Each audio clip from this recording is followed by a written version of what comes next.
are here on Oregon Route 3. We already passed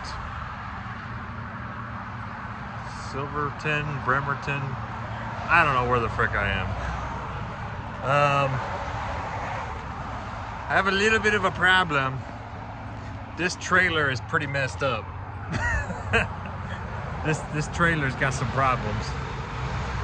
Mostly light problems.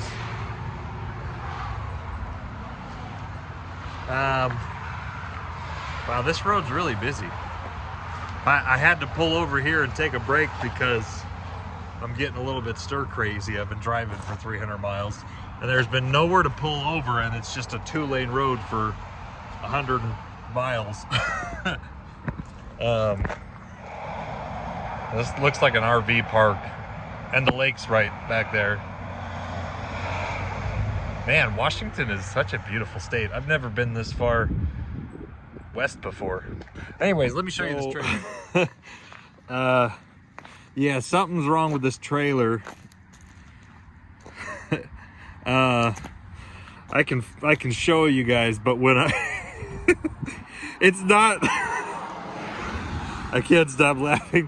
When I use my brake pedal, instead of doing like a normal brake, it makes these ones and my side blinkers flash.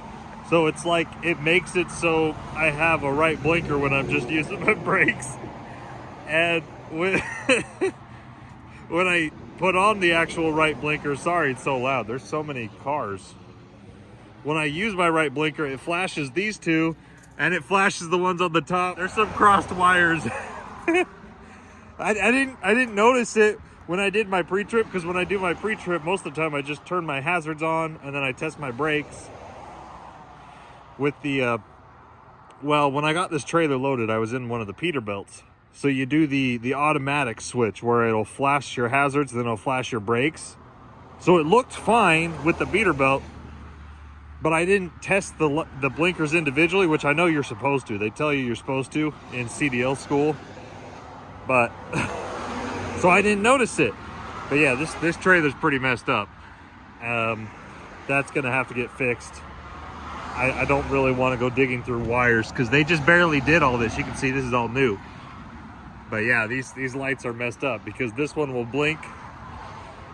This one will blink and turn on when I put on my brakes. And this one is not supposed to do anything when you have your brakes on. So whatever, I'll survive. Yeah. Huh, Ruby? Don't get me in trouble. I can't get in trouble.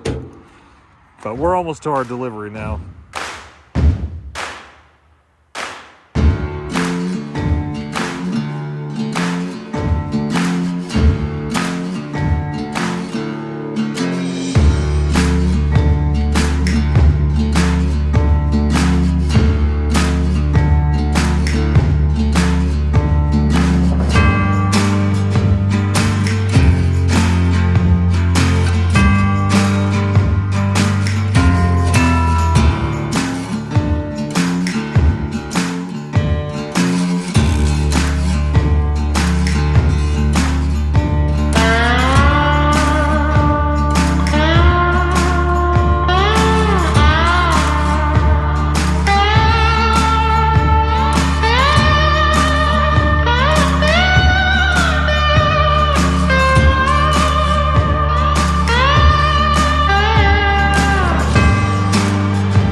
Whoa. That's a cool looking truck. Wonder who drives that truck.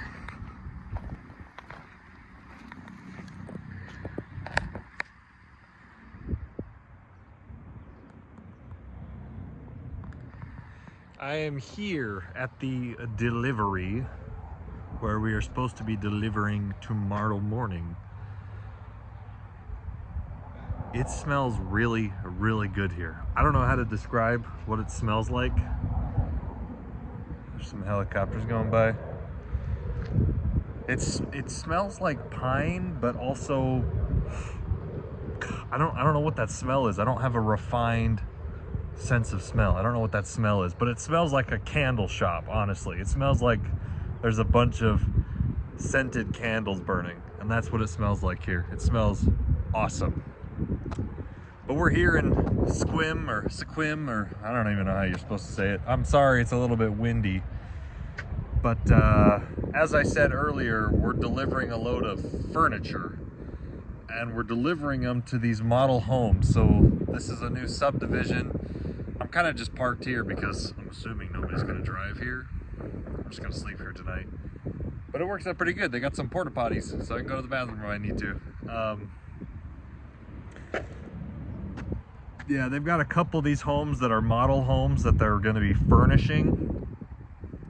I don't know how much of it they're gonna be furnishing because I got a ton of freaking stuff in that trailer. The trailer's completely full of furniture, so I feel like there's enough furniture in there for 2 houses. So I don't know. I don't know if the house that I'm delivering to is an actual house or if it's a display house. But either way, the house that I'm delivering to is up there. So yeah, I texted the guy and told him I'm here. I'm gonna go for a walk because I'm feeling a little bit I mean, like, I got time, so I'm gonna go exploring. The freeway, Washington Route 101's over there, and then there's also a little town, so I'm gonna go walk down there, and I'm sure the truck is fine here. Nobody should bother it, but I'll just go for a walk. And anyways, so we're here. We made it. Beautiful area, man. This place is freaking cool. Fun fact, actually, I'm not a vampire fantasy person, but my wife Christine is. She loves to read books and stuff, and apparently Forks, Washington is where they either it's filmed or it's based. Forks, Washington is where the Twilight Saga is based, and it's 60 miles that way, I think. 70 miles, something like that. So if you're a Twilight vampire fan, I'm pretty close to where it supposedly happened. It'd be pretty cool. I'm still trying to find my load home. Maybe I can find something that's even further west, and maybe I'll go that way. But I doubt it. There's hardly nothing out there. So I doubt that I would get a load from Forks, Washington. But if I was an actual fan, maybe if Christine was with me, I'd make the trek out there, but I'm not a big enough fan. I don't care enough about Twilight, so I'm not gonna keep driving that way because it's not really a truck route. I mean, I could make it work, but it's not like I drive all the way out there and I'm gonna have to come back anyways. Not really worth it to me. Maybe in the future, if I get a load like this again, maybe I'll take Christine and we'll go see Forks, Washington. All right, Ruby, you don't go anywhere. I'm gonna go get some food, so you stay right here. No moving. I'll be back in a few hours. Oh, it is so beautiful here. I love it. And it smells good. It smells so good here too. I love the smell. Let me show you what load we got. Should probably check on my straps. Looks like that one's come loose a little bit. Normally I wouldn't show you my freight that I haul for my direct customers, but I think this is okay. None of this stuff has their logo on it, but it's literally just full of furniture. So I got like a couple beds, some plants. I don't even know. I think those are box springs and couches. These, I'm assuming, yeah, I think these are fake. Yeah, that's fake. Duh, just look at the bottom, that's fake. But yeah, it's just full of furniture up back in there. So, yeah, this is all like less than 10,000 pounds, which is awesome. How tight is this? Not really tight. Whatever. Yeah, these guys are pretty cool, but like I said in the last video, it's good to have direct customers when you work directly with them, but these guys are like once a month, maybe I do a load for them, so it's not like super consistent. But he'll like email me and say he's got a job coming up and ask for a quote, so I'll give him a quote. Anyways,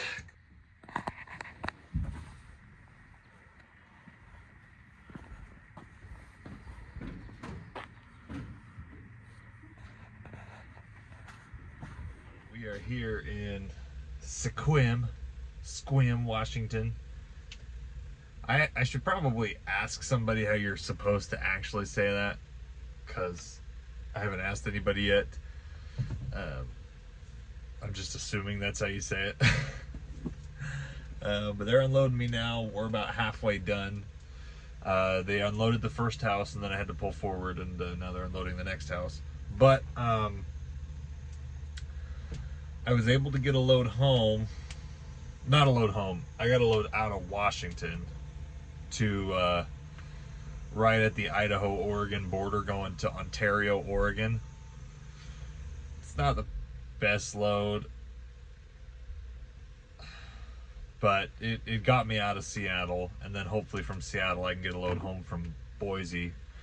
But the reason that I ended up taking it is because it doesn't pick up till 9 o'clock tonight, and I still have to deadhead about 100 miles to even get to, you know, the Tacoma, Seattle area.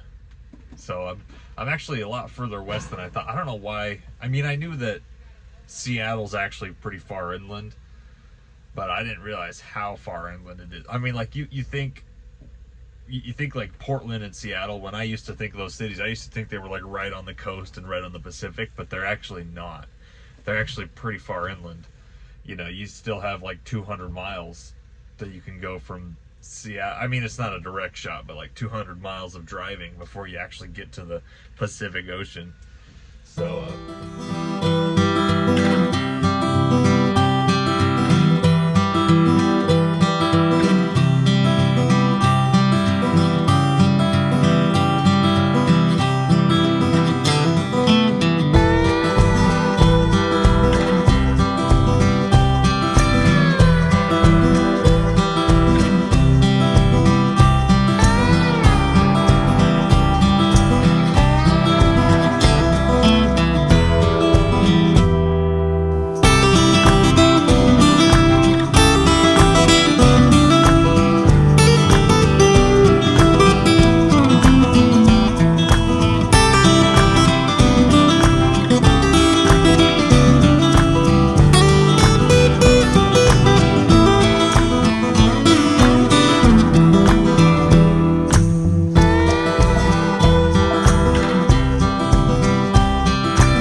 what's up, you guys? I a little bit annoyed right now, mostly at myself, which maybe that's a good thing, looking introspectively, self-reflection. We're here at the Boise port of entry. Holy crap, that's a loud truck.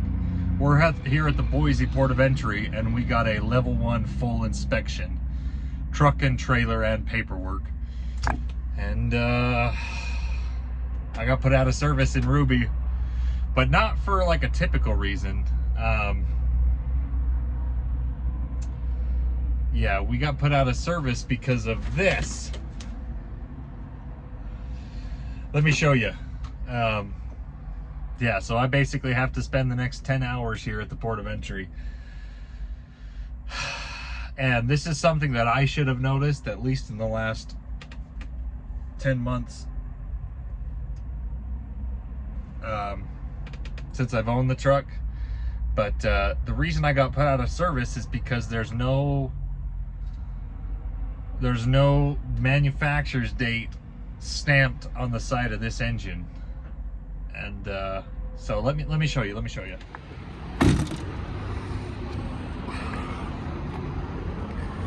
So if we look right here, there's a tag right here on this engine.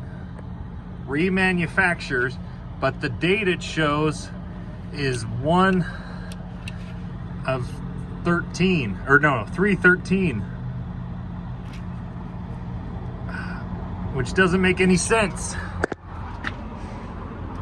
Unless that was the date that this engine was remanufactured. Ooh, looks like I have a little bit of a coolant leak right here. Coming from this hose. I do have a little bit of a coolant leak. But the sticker that's supposed to be right here is totally worn off. So I don't have a proof of date. I have a number, I got a VIN number, but the VIN number doesn't tell me the date, and we couldn't figure out how to decode that. So we sat there for 45 minutes trying to figure out how to read Detroit engine VINs. I'm not an expert on these engines, guys. I don't know what the frick I'm doing. So, ugh.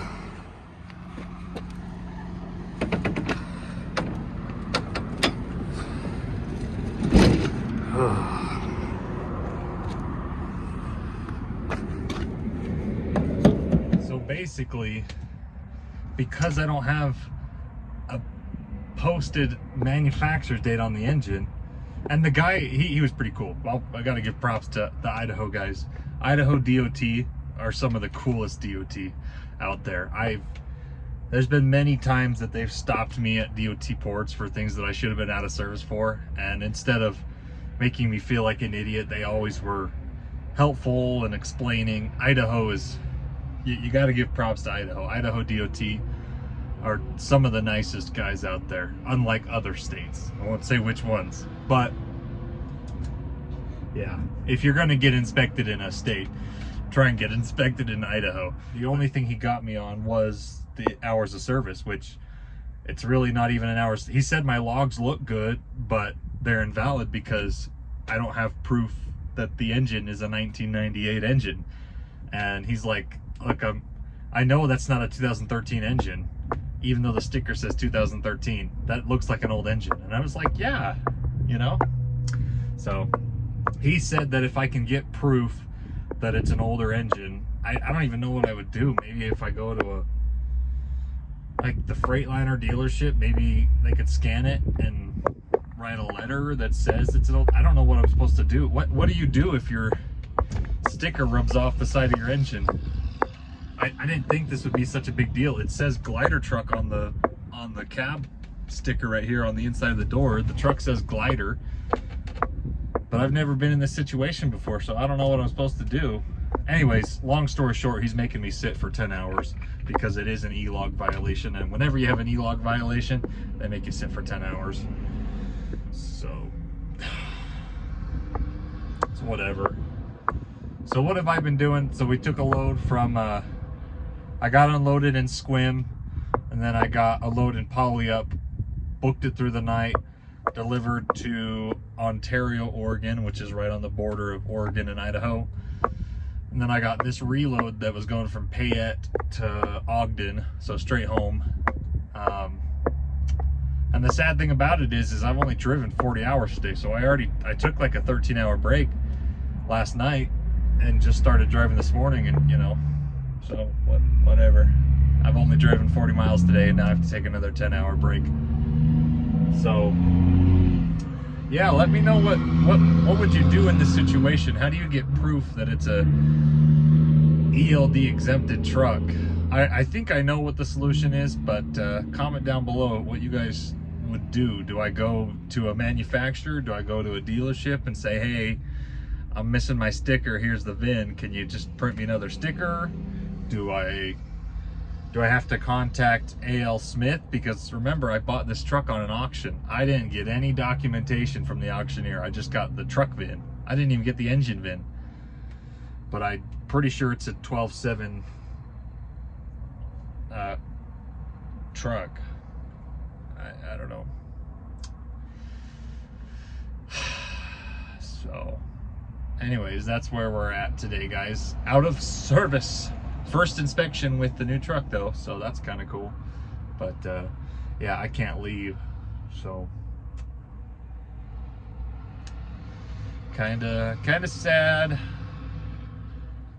I also asked him if I could drop the trailer and personally convey, and he said, well, if it was a trailer problem, you could drop the trailer, but since it's a truck problem, I can't let you leave. And I was like, oh, bro.